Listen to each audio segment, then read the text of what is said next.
Vocês já ouviram falar sobre o conceito das inteligências múltiplas? Eu acredito que sim, até porque é um conceito bem difundido hoje em dia. Mas o que poucas pessoas sabem é o que de fato são as inteligências múltiplas e principalmente que ela é baseada em estudos científicos. Bom, para começo de conversa, o pai das inteligências múltiplas, o pai do conceito das inteligências múltiplas, é esse senhor aqui, o psicólogo Howard Gardner, professor de Harvard, se eu não me engano, e desde a década de 80 ele tem publicado artigos, livros, enfim, chamando atenção ao conceito das inteligências múltiplas. A ideia das inteligências múltiplas é um contraponto à ideia da inteligência única. O que seria essa inteligência única? A chamada, sobretudo, inteligência lógico-matemática. Aquele tipo de inteligência que, entre aspas, seria medido em um teste de QI, por exemplo. E vamos tentar traçar aqui um paralelo com o dia a dia das escolas. Geralmente você tem ali uma turma com vários alunos, alguns alunos são melhores em umas disciplinas, outros não. Só que normalmente se destaca muito aquele aluno que é bom em matemática, em física, em química. Esses alunos recebem um destaque maior em relação aos outros alunos. Inclusive um destaque até maior em relação àqueles alunos que são bons nas ciências humanas, história, geografia, enfim. De uma forma um tanto quanto preconceituosa, quando nós pensamos em uma pessoa inteligente, nós temos na nossa mente a ideia de alguém que seja bom em matemática, seja bom com números, por exemplo, e normalmente nós menosprezamos outras manifestações da inteligência. É óbvio que esse aqui é um conceito errôneo, não é apenas de matemática que vive o mundo, não é apenas de física, de química. É necessário todo um conjunto de ciências, todo um conjunto de conhecimento para que nossa sociedade seja de fato fundada e também que ela venha a progredir. Então, o Gardner ele trabalha exatamente essa ideia, que não tem apenas uma única inteligência. Na verdade, existem várias formas de inteligência e essas várias formas de inteligência podem ser trabalhadas, podem ser cultivadas, podem ser desenvolvidas. E o melhor, todo ser humano nasceria com todas essas inteligências, ou seja, todas essas capacidades. Acontece que por uma série de motivos biológicos, psicológicos, sociais, é comum ele acabar desenvolvendo um tipo específico dessa inteligência e acabar deixando os outros de lado. Porém, se trabalhado de forma adequada, ele poderia desenvolver todas essas inteligências. E que inteligências seriam essas? Bom, ele acaba descrevendo 8 inteligências. 2 delas são muito comuns, são as inteligências lógico-matemática, aquele camarada que é bom com números, por exemplo, tem um raciocínio lógico muito bom. Enfim, a lógico-matemática é uma inteligência bem conhecida e uma inteligência também bem apreciada. Uma outra inteligência muito apreciada é a inteligência, deixa aqui, linguística. Essencialmente aquelas pessoas que têm facilidade com letras, serão bons escritores, por exemplo.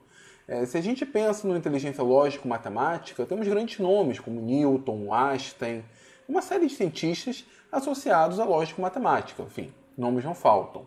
Em inteligência linguística, nós temos nomes de grandes escritores, Shakespeare, Machado de Assis, Tolkien, enfim, uma série de grandes escritores. Agora, existem outras inteligências que não apenas essas duas, e muitas dessas inteligências não são trabalhadas na escola. Ou seja, muitas dessas capacidades não são estimuladas no ambiente escolar, que deveria ser o ambiente principal de estímulo para essas capacidades. E isso no ensino médio já está bem tarde, deveria ser desde o ensino fundamental. Então vamos aqui, vamos começar com inteligência intrapessoal. A chamada inteligência intrapessoal seria a capacidade que uma pessoa tem de conhecer a si mesma. Essencialmente, essas pessoas sabem muito bem até onde podem ir. Elas sabem traçar objetivos e seguir esses objetivos. Bom, em contraponto à inteligência intrapessoal, existe a inteligência interpessoal, que são aquelas pessoas que têm uma habilidade muito boa de se lidar com outras pessoas. A princípio, médicos e professores deveriam ter uma boa inteligência interpessoal, mas nem sempre acontece isso. Temos muitos professores que não sabem lidar com os alunos, muitos médicos que não sabem lidar com os pacientes.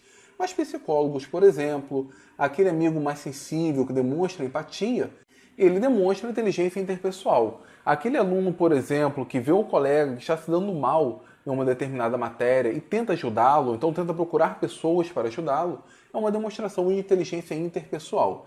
E, diga-se de passagem, no mundo que nós vivemos hoje, nesse mundo de raiva, de ódio, falta muita inteligência interpessoal nas pessoas. O mundo seria realmente bem melhor se as pessoas demonstrassem mais inteligência interpessoal. Mas vamos lá, nós temos também inteligência espacial, são pessoas que conseguem ter uma ideia muito boa do ambiente. Arquitetos, por exemplo. Oscar Niemeyer, por exemplo, tinha uma grande inteligência espacial, ele conseguia fazer projetos fantásticos.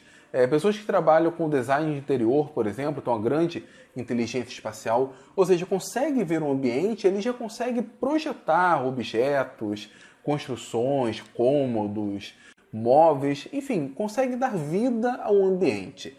Não é todo mundo que tem essa capacidade, não é todo mundo, por exemplo, que tem essa facilidade, mas tem pessoas que conseguem dar vida a ambientes que pareciam mortos, por exemplo. Isso demonstra uma grande inteligência espacial. Existe também inteligência naturalista. São pessoas que têm uma conexão bem maior com o meio ambiente. Veterinários, biólogos, são pessoas que apresentam essa habilidade de forma bem desenvolvida. Tem pessoas, por exemplo, que não têm jeito nenhum com os animais. Eu, por exemplo, eu tenho um gato aqui em casa e não tem jeito nenhum com ele. Por outro lado, tem pessoas que conseguem praticamente entender o que os animais sentem. Talvez se os animais falassem, não seria tão claro para elas. Além da inteligência naturalista, temos a inteligência musical. Perceba que ele classifica toda habilidade envolvida na música como sendo uma inteligência própria. Pensar, por exemplo, em como compor uma determinada melodia, sobrepor notas musicais e fazer com que aquilo fique harmônico é algo extremamente complexo. Vários nomes como Mozart, Beethoven, Tom Jobim enquadram em uma elevada inteligência musical. Nós temos também a inteligência corporal sinestésica. Essa daqui eu tenho zero, né? Se não zero, algo muito próximo de zero. São pessoas que conseguem dominar muito bem o seu corpo. Então, atletas, por exemplo, demonstram elevada inteligência corporal sinestésica. Um ponto interessante é que talvez tenhamos uma pessoa com uma elevada inteligência corporal sinestésica e em sala de aula isso não fica tão evidente, exceto talvez na aula de educação física. Então pessoas como Romário, Ronaldo, Daiane dos Santos, César Cielo, enfim, grandes atletas brasileiros que para desenvolver a sua função, desenvolver a sua profissão, eles não precisariam essencialmente demonstrar uma elevada inteligência lógico-matemática, uma elevada inteligência linguística. Entretanto, eles desenvolveram uma área específica dentro desse espectro, dentro desse leque de inteligências. O próprio Gardner chamou a atenção à provável inteligência existencial. Essa inteligência existencial ele acabou não classificando exatamente como inteligência, porque, na opinião dele, faltaram alguns dados experimentais. Então, cada uma dessas classificações ele tenta comprovar com dados científicos. Ele não escolheu esses nomes ao acaso. Então, a princípio, todos poderiam desenvolver essas inteligências, só que alguns, por motivos biológicos, genéticos, psicológicos, sociais, acabam tendo uma predisposição a desenvolver um tipo de inteligência em detrimento de outro. Mas, a princípio, se trabalhado corretamente, se treinado corretamente, poderíamos desenvolver todos esses tipos de inteligência. E aí, quando eu li a respeito das inteligências múltiplas, li um pouco mais na forma de trabalho científico, eu não tive como não pensar como as escolas fracassam, por exemplo, em estimular essas habilidades. Se a princípio as escolas têm um foco maior na lógico-matemática e na linguística, ela falha miseravelmente. A quantidade de analfabetos funcionais que as escolas formam é enorme. Então, nem para aquelas inteligências que a princípio seria o foco, ela não consegue estimular corretamente. Eu acredito que uma escola moderna, uma escola atual, ela deva se preocupar com essas manifestações das inteligências e, se possível, estimular os alunos a demonstrar essas inteligências. Esse é um desafio muito grande, até porque a nossa geração de professores, e eu me incluo, nós não temos formação para isso. Então, nós não temos nem formação nem referencial. Mas eu acho isso uma coisa importante, uma coisa que tem que ser pensada. Nós, professores, precisamos pensar de alguma forma como implementar isso nas nossas aulas, como estimular os alunos a desenvolverem esses tipos de inteligência. E, por sinal, deixe aqui nos comentários o que vocês acham sobre isso. Se tem alguma ideia de como que a gente pode aplicar esse conceito em sala de aula, caso você seja professor ou caso você seja aluno, como vocês acham que seus professores poderiam aplicar esses conceitos. Mas uma outra coisa também que me chamou a atenção, e aí não tem jeito, eu fiz alguns links dessa ideia das inteligências múltiplas com alguns conceitos da Marvel, conceitos de animes. O primeiro deles, na verdade eu fiz 3 links, o primeiro deles é sobre a Tropa dos Lanternas. Por quê? Para quem conhece um pouco sobre a DC, já conhecia há muito tempo a Tropa dos Lanternas Verdes. Talvez conheciam até a Tropa Sinestro, mas achavam, por exemplo, que só existiam essas duas tropas de lanternas. Assim como nós temos a tendência a pensar na inteligência lógico-matemática e na inteligência linguística. Entretanto, HQs mais recentes trouxeram todo um espectro, toda uma gama de outras tropas de lanternas. Existe o Lanterna Vermelho, Lanterna Azul, ou Lanterna Laranja, o Lanterna Nil, enfim, para cada cor do espectro solar existe uma tropa de lanterna. E além disso, existem os lanternas negros, os lanternas brancos, enfim, existe todo um leque de lanternas, assim como existe todo um leque de inteligências.